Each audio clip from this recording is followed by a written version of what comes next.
and giving them the advantage of a newsletter, a mailing, able to contact us at the office and all the others, etc. So it's sort of a bit like, and someone says, a bit like the United Nations of genetics.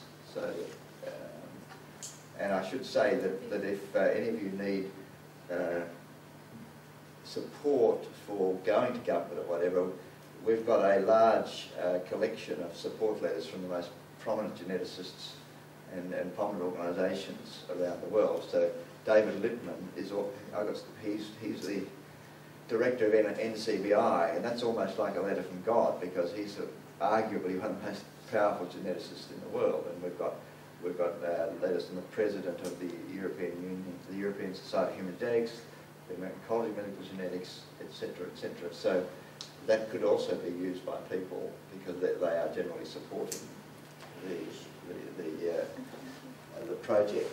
So that can be used to convince government, for example, in any country, not just for us, if you like. Now the next thing I've got is work to decide the best system. I think I mentioned that some other countries, I had a slide, some other countries have done some work. The work in the UK, they've set up a big database, and I'm on the advisory committee for that, so it was no problem.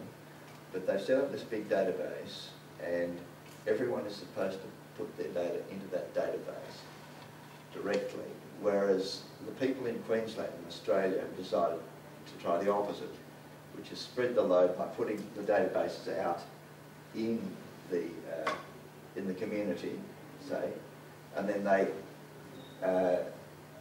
send it off to the same format into a central